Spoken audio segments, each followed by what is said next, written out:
that has, if the first part of this demo was from Cosmogrammer, this has a strong Till the Quiet Comes feel. More hi-hat recordings.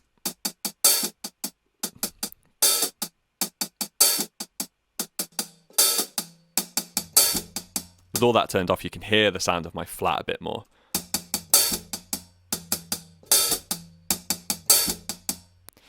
So yeah, again, a bit of the low-end rumble taken out and a gate to tighten up the sound.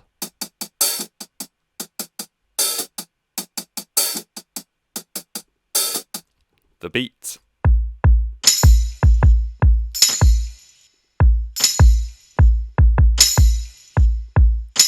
Pretty simple.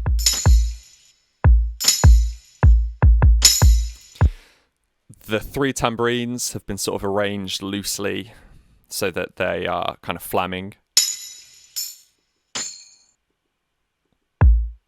And the kick is surprisingly on the grid. I feel like if I did this now, I would push that harder off the grid to make it really live and loose sounding, but this is a few years old. And so the kick sound itself, oh, interesting. So that's how it originally sounded.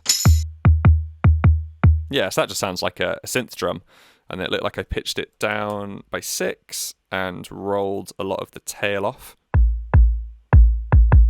Tightened it up. Rolled off some of the top end.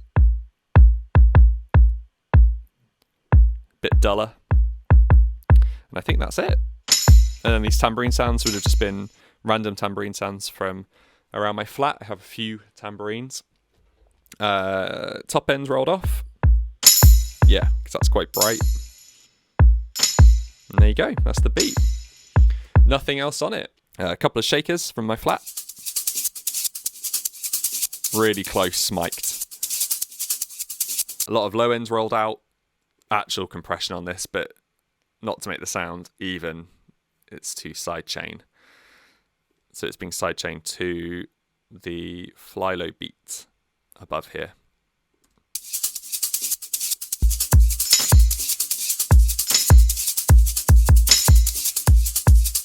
And they're panned left and right to give a sense of space. Okay, so we've got this kind of glitchy synth. This, I am pretty sure, this was done on my Novation Peak. Externally, I would have sent the MIDI to that. So I've kind of recreated it using Wavetable.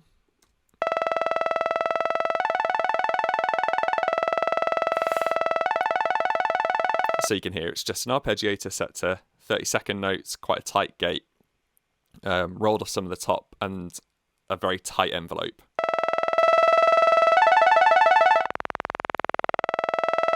So we just start to get the note. Saw wave. And some top rolled off. This dub filter effects, again a preset from within Ableton. Super cool, very, very brain feeder to my ear. That's run through some more echo, so without the echo and actually without the EQ, it sounds like this. Took some of the clicky brightness out of it and sent it to an echo that has quite a lot of feedback, 16th notes, so it decays over quite a long time.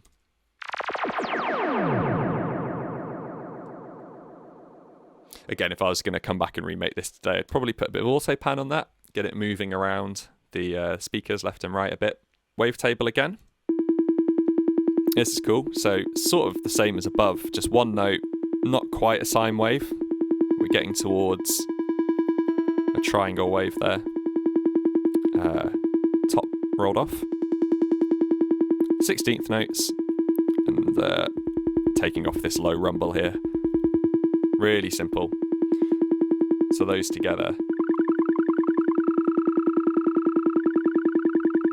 they create a nice pace and rhythm, even though the kick is quite, the beat is quite slow.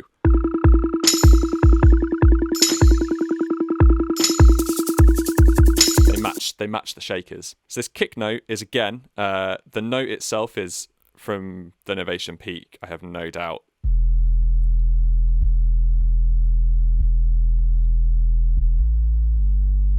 Yeah, that's me just playing a little simple melody with some sub, just a It sounds slightly driven sine wave. And then I've compressed it slightly, boosted the gain, and I've gated it to the kick drum.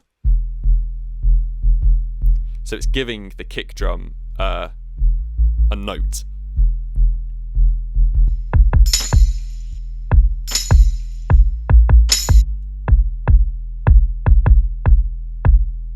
So it's the bass, basically. It's the bass for this section. We have something else here, analog bass.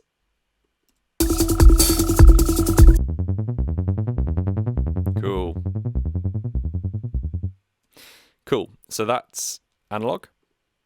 Arpeggiator again, 16th notes, slowly opening and closing the filter.